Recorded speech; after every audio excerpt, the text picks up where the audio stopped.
Terjemahan Quran Surat Al-Baqarah ayat 164. Sesungguhnya pada penciptaan langit dan bumi,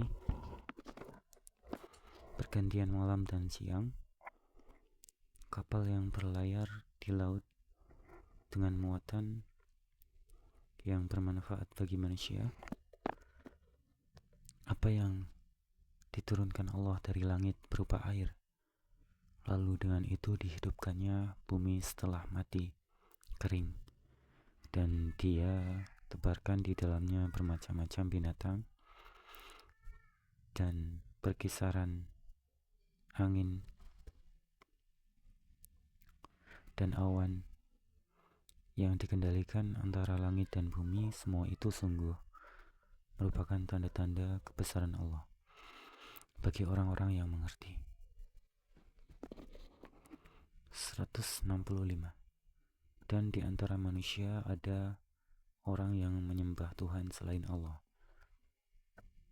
sebagai tandingan yang mereka cintai, seperti mencintai Allah. Adapun orang-orang yang beriman sangat besar cintanya kepada Allah. Sekiranya orang-orang yang berbuat zalim itu melihat, ketika mereka melihat azab pada hari kiamat, bahwa kekuatan itu semua milik Allah dan bahwa Allah sangat besar azabnya, niscaya mereka menyesal. Keterangan nomor 57. Orang yang zalim di sini ialah orang yang menyembah selain Allah. Maksudnya, ketika orang yang zalim tersebut terlihat sesembahan mereka tidak memberikan manfaat sama sekali pada hari kiamat, mereka pasti meyakini bahwa seluruh kekuatan hanya milik Allah. Ayat ke-166, yaitu ketika orang-orang yang diikuti berlepas tangan dari orang-orang yang mengikuti, dan mereka melihat azab, dan ketika segala hubungan antara mereka terputus. 167. Dan orang-orang yang mengikuti berkata, sekiranya kami mendapat kesempatan kembali ke dunia, tentu kami akan berlepas tangan dari mereka, sebagaimana mereka berlepas tangan dari kami. Demikianlah Allah memperlihatkan kepada mereka perbuatan mereka yang menjadi penyesalan mereka, dan mereka tidak akan keluar dari api neraka. Ayat ke-168. Wahai manusia, makanlah dari makanan yang halal dan baik yang terdapat di bumi, dan janganlah kamu mengikuti langkah-langkah setan. Sungguh setan itu musuh yang nyata bagimu. 169. Sesungguhnya setan itu hanya menyuruh kamu agar berbuat jahat dan keji, dan mengatakan apa yang tidak kamu ketahui tentang Allah. Al-Quran Text Message. Al-Hafiz Ibnu Hajar berkata, penyerupaan malaikat terhadap seorang laki-laki ketika mendatangi Nabi Muhammad SAW tidak dapat diartikan bahwa malaikat berubah bentuk menjadi rupa manusia laki-laki.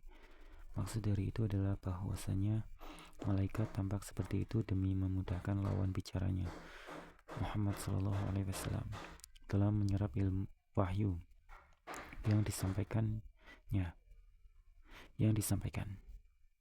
Jadi kadar kelebihan malaikat bukannya hilang atau tiada untuk sementara waktu, melainkan hanya tidak dapat dilihat oleh orang yang melihatnya.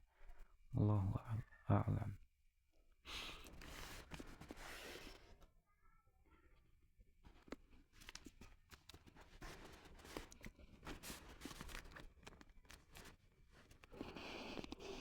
Ayat ke-170. Dan apabila dikatakan kepada mereka, ikutlah apa yang telah diturunkan Allah, mereka menjawab, tidak, kami mengikuti apa yang kami dapati dari nenek moyang kami melakukannya. Padahal nenek moyang mereka itu tidak mengetahui apapun dan tidak mendapat petunjuk.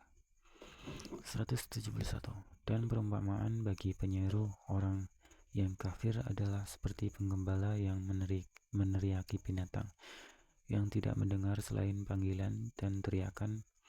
Mereka tuli, bisu, dan buta, maka mereka tidak mengerti. 172. Wahai orang-orang yang beriman, makanlah dari rezeki yang baik yang kami berikan kepada kamu, dan bersyukurlah kepada Allah jika kamu hanya menyembah kepadanya. 173.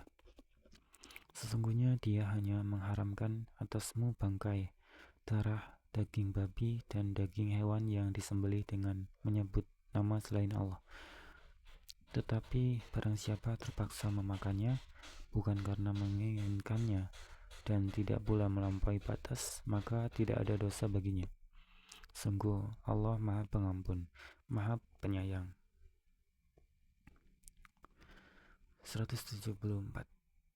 Sungguh orang-orang yang menyembunyikan apa yang telah diturunkan Allah, yaitu kitab, dan menjualnya dengan harga murah, mereka hanya menelan api neraka ke dalam perutnya, dan Allah tidak akan menyapa mereka pada hari kiamat dan tidak akan menyucikan mereka.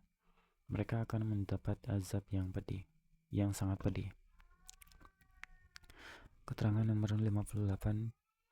Makanan yang dimakan berasal dari hasil penjual ayat-ayat yang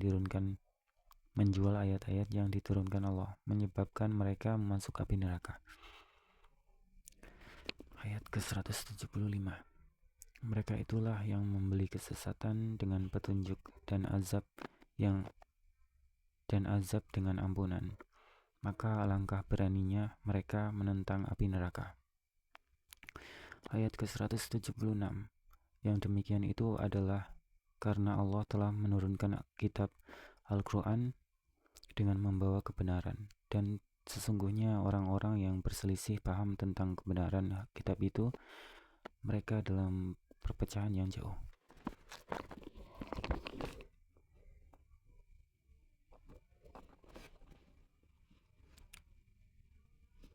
Al-Quran Text Message. Al-Hafiz Ibnu Hajar sesungguhnya telah menjelaskan bahwa wahyu memiliki banyak dimensi, antara lain dua hal berikut ini. Berkaitan dengan sifat wahyu itu sendiri. Dalam hal ini, wahyu diturunkan seperti suara lebah, berupa bisikan yang langsung masuk ke dalam benak, berupa ilham dan masuk mimpi, atau berupa mimpi, atau justru kalam Allah yang langsung diperdengarkan kepada Nabi Muhammad sebagaimana terjadi dalam peristiwa Mi'raj.